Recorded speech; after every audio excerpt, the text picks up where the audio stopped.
Hey guys, King of Charmanders here. Alright, so this is a team building video giving out all my secrets of how I ended up being a really crazy team builder and one of the most consistent and one of the most legendary team builders in the entire world. Here's my resume. If you want to pause it here, you can. This video features how to pick the best lead in Go Battle League for you. Alright, so first I'm going to talk about low risk leads. So low risk leads have a lot of bulk.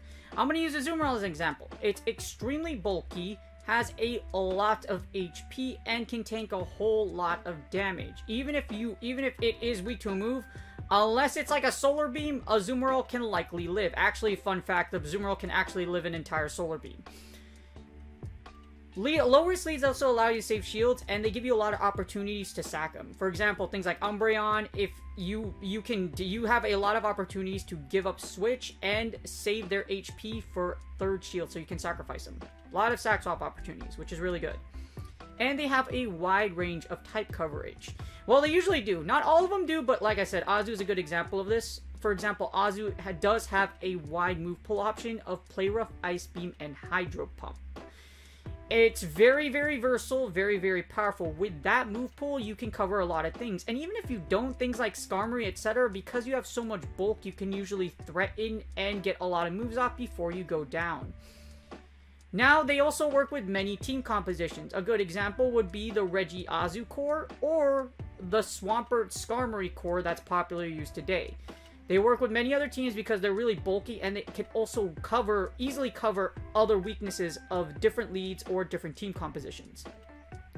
Now, low-risk leads do have some cons. Of course, they're super meta, so they allow you for room for error. However, they only have a decent amount of damage output, so some of them are pretty slow.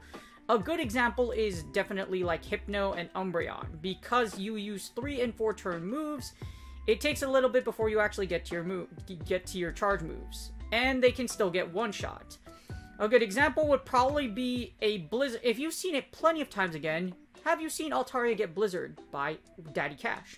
Which Cash with one Blizzard will wipe a... It doesn't matter like where Altaria is at. It can one-shot an Altaria from the face of the planet, just getting hit by a Blizzard. So, yes, big nuke moves can still KO these monsters. So even though they're super meta, like you see here, they're really common.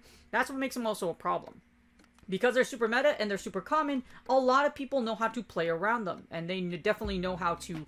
Because they've seen them so many times, they're very likely prepared to take down your low-risk lead, which you see here. But low-risk leads, again, like I said before, they give you a lot of room for error. And because they are so powerful, they can be used in different team compositions. And if you don't have a lot of Pokemon for Pokemon Go, low-risk leads are for you. Alright, here's a good example of a low-risk lead. Now, for this video, I'm using Registeel as a lead. Registeel was one of the most powerful Pokemon back in the day, and it still is really annoying. As you see here, I get an insanely positive lead, but look how much damage Registeel can take. It can take an obscene amount of damage.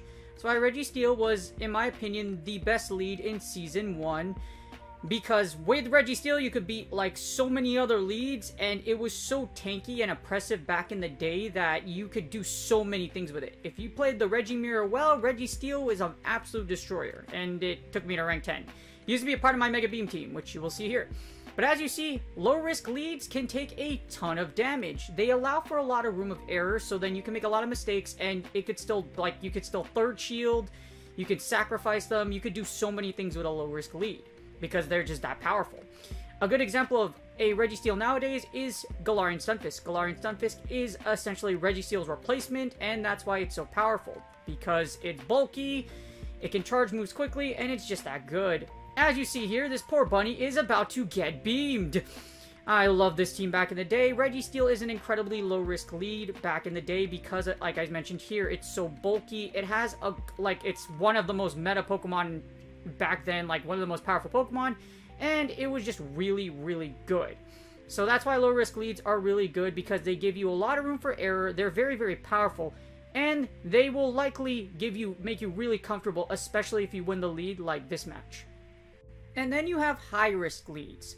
A high-risk lead is what took me to 3000 elo / rank 10 in Season 2. High-risk leads are very powerful because they have heavy shield pressure. They normally get to their charge moves very quickly, and they will normally force your opponent to shield, especially if it's like a losing matchup, or even if it's going to do neutral damage, just because their attack is so high and it's so powerful. As you see here, these Pokemon normally have high attack stats. Because of that, they win charge move priority, or more commonly known as CMP, most of the time. So there's a lot of sweet plays you can make because they win CMP, and because of that, like I said, heavy shield pressure. They also have very high KO ranges, so if a charge move can go through shields, it can do so much damage. That's why I put you can nuke through shield here. The high KO range allows you to essentially leave them as like almost dead, and you can queue moves, so you can throw them in like combos. You can do combos with Shiftry. I'll do more content on that later, but there's a lot of things you can do because they deal an obscene amount of damage with their charge moves. Because of this, you threaten very high, and like I said over here as well, again, you can nuke through shields. So if a charge move goes through shields, it puts you at a huge advantage because you just took out an entire mon with one charge move. That's why high-risk leads are worthy of playing. They're also incredibly good as switches. Now, their cons is they have low bulk, which is pretty obvious if you've ever played a high-risk lead, because they take a ton of damage over time. Because they have low bulk, if you have a negative matchup, most of the time, unless you have a Q strat, like I'll do more content on that, like on the pros for Q plays. If you can't get to a Q, or if it's going to do too much damage before you get a Q, you normally have to switch out right away. A good example is Shiftry versus Shadow Champ. 9 times out of 10, Shiftry will probably have to swap out because it's going to get less than half HP before you ever take down a Shadow Champ. It's just Shadow Champ is that powerful. And you're also prone to getting farmed down. That's another con. So because low risk leads have low bulk, guess what? Things like, if you've seen it before, Swampert can get farmed down by Venusaur in a lot of scenarios. And they are very difficult to play. As you see right here on the cons list, high risk, high reward. If you play them well, and you play a lot of risk, then they can win you a lot of matches. Like I said, Shiftry took me to rank 10. I have gone into legend status with this team. However, again, they are very difficult to play, so they're not easy to play. These are not easy leads to play. You're normally going to have to know your matchups. You're also going to have the good energy and shield management. Again, difficult to play. Alright, so for this battle, I will be using my high-risk lead, and I use Shiftry as a high-risk lead. It's been my lead for a while, and I love Shiftry lead. As you see here, we get a Shadow Hypno. I win this pretty hard, so what I'm going to do is I'm going to gather a bit of energy here.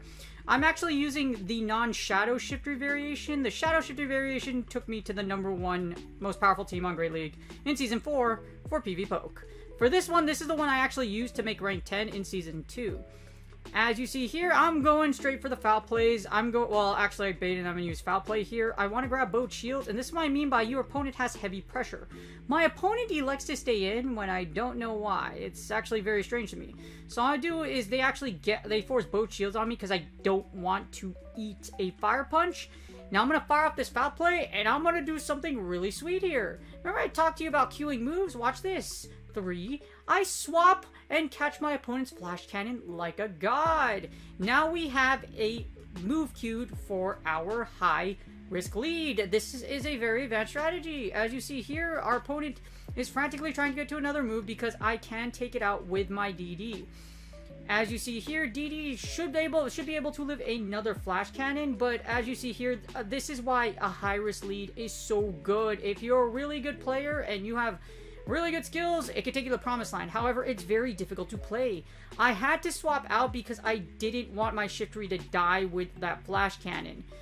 I have a move queued now, and now I can win CMP because very likely they have an Azumarill in the max. So guess what? I win CMP. Now what I'm going to do here is I'm going to fire an Earthquake, and then I'm going to combo in and show you all the cool things you can do. 4, 5, and then I fire a Leaf Blade. As you see here, I will win CMP, so even if they did have an Ice Beam at this point, Leaf Blade will go through. Sadly, because this isn't Shadow, it doesn't kill. This is why I switched to Shadow Shiftry, because the kill range is nuts. But as you see here, high-risk leads are really great Pokemon. I'm going to get up to an Earthquake. I have to fire an Earthquake to KO this Shadow Hypno, and then I have to fire a Rock Slide in the back. As you see, high-risk leads are very difficult to use because they require you to be a really good player. You have to be really confident in your ability to play really well, and to the ability to take damage, and to know what moves to make. As you see here, I'm able to get to a Rock Slide perfectly, and this is GG's. As you see, high-risk leads, high risk, high reward, and if you play them well, even though it's risky, GG's. And my all-time favorite lead, if you can't hear the sarcasm in my voice, yep, this is the tap-tap lead. So tap-tap strats are very, very powerful for several reasons. So the third method that I use to simplify leads is a tap-tap lead. They do heavy fast move damage. You basically have two strategies. You save shields with them, or you use them with shields. You bully through the lead by using your shields, or you have such a huge advantageous matchup that your opponent has to switch out, and then you can choose to switch, or you can stay in and just charm your opponent down. The thing about tap-tap teams like Charmers, Razor Reliefers, Bastiodons, etc., if you win the matchup with them, and all you have to do is basically realign that Pokemon with whatever's in the back, and you pretty much automatically win as long as you can defeat the other two Pokemon. Their charge moves will normally force a shield by your opponent, so because these Pokemon basically have things like Acid Spray or Leaf Blade, or Bastiodon's Flamethrower and Stone Edge, unless you resist it or you know you will survive, you will likely shield that move. Now, there are some cons, thankfully. Even though the tap-tap team is easy to use, they can get nuked very often. There's a lot of there's a lot of things that can nuke them, okay? Like, if you, for example, Bastion gets yeeted by an Earthquake, by a Stunfisk, or even Meganium at a certain range can kill a Bastiodon with Earthquake, just because Rock and Steel are double weak to ground. Things like Victory Bell can also be destroyed by Earthquake at a certain range, etc. And the Charmers can also be taken down by charge move damage. So the thing about Charmers is that you likely will either use your shields quickly unless you know you can survive. With things like Wigglytuff, Wigglytuff is kind of a bulky tap-tap Charmer, or just a bulky Charmer in general, so it can live a few moves, but it can't live a huge nuke move if it's like at half health. So again, you're going to use your shields pretty quickly unless you know what you've been doing, or you've been playing the tap-taps for a while, so you know how much these Pokemon can live as far as damage goes. And the last thing about them is that there's a really bad stigma around Charmers, Razor Leafers, and Bastiodon in general. It's because the general synopsis is people hate tap-tap. It's a very, I wouldn't say it takes no skill, but it takes very little skill to know how to utilize this team, and that's why things there were a lot of variants of this team that really made people like myself very angry. Because if you are on the glimpse of a 5-0 and you get killed by a tap-tap team, it's one of the worst feelings in the world. This is why the general community, or Battles community, or a lot of the world does not really accept tap-tap teams. They're hated pretty far and wide in the community. I think this battle is a perfect example. Now, I can't lie and say I've never used tap-tap teams before, because I actually used it during the Love Cup. I want to get my battles done quickly, okay? And this happened to be one of my most popular YouTube videos with Charmping. As you see here, here's a Charmer. I have two shields. Guess what I'm doing? I'm wiggling down. My opponent switches in really late to their Wigglytuff, but as you see, it's Charmer on Charmer action. But like I mentioned, Charmers and other tap-tap teams, if they get to their charge moves, 90% of the time, it's going to force you to shield unless you resist it. Just because it's going to do a lot of damage, or unless the opposing Pokemon survives. As you see here, this is a great example of why Charm, or just tap-tap teams in Pokemon in general, are so frowned upon. It's pretty much a brainless strategy. Tap, tap, tap, tap, tap, tap. Use shield, tap, tap, tap, save shield, tap, tap, tap. That's basically what it is. You will be surprised at the outcome of this battle. This will just truly show just how oppressive tap-tap teams are. As long as you know basic alignment, or if you know your typings, you can do really well with tap-tap strats. Obstagoon Double Charm is still popular in Open Great League, and you've probably seen the Double Charm team in Ultra League as well. So as you see here, it's not really a surprise. As long as you are able to measure damage well, you can effectively just tap your opponent down, and that's GG's. Now you see why it's hated, right? So what type of lead should you use? As you see here, if you are new to Pokemon Go PvP, use low-risk leads. Use the low-risk leads. If you want to go back to the infograph, look at the pictures. use Azumarill, use Altaria, use Azumarill, Altaria, any Pokemon I mentioned on that list for low risk, and again, as you see here, learn your typings, learn your matchups, and learn about energy and shield management. Essentially, what you really want to do is work your way from going to using low risk leads to high risk leads, and then you can use whatever you want because you're so used to playing both styles. You can use tap teams too, but tap teams generally won't make you a better player. You'll understand matchups, but it's pretty simplistic on how to use a tap team. Either way, you can use, again, like I recommend, use low risk leads and practice. If you are not new to Pokemon Go PvP, you probably already know what I'm talking about. Hopefully you like this simplified format of how I read leads or how I explain leads, but you can generally use whatever you want. You probably already know your style, you probably know what type of lead you want, so if you have any questions, you can just ask in the comments. Just practice, and good luck on your Legend Prime, again, if you are not new to Pogo PvP. I hope you guys enjoyed this video. Hopefully this helped me simplify if you are new to PvP, or if you've been playing PvP for a while, hopefully this is a great simplistic guide of how you pick your best lead. Of course, whether it be low risk, whether it be high risk, or whether it be a tap team, I always recommend you pick the lead that is you're most comfortable with.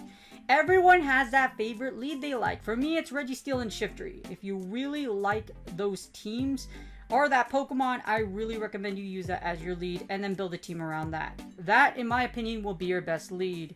Of course, those that use low-risk leads or are very good at a lot of all aspects of advanced aspects of the game, you will do very well in Go Battle League regardless. I hope you guys enjoyed the video again. Please like and subscribe. Good luck in Go Battle League sets. I'll be putting out more team building content. And hopefully you got, thank you guys for all the support. I really do appreciate it. I never imagined, anybody would be interested in team building, but as the only person to make the anti-meta team in Season 1, if you really want to make something work, you can make things work too. If you really put the time into and work into it. Again, use whatever you're most comfortable with. Practice. Good luck in Go Battle League sets. And I will see you guys on the next video. Oh, don't forget to like and subscribe. Again, please and thank you.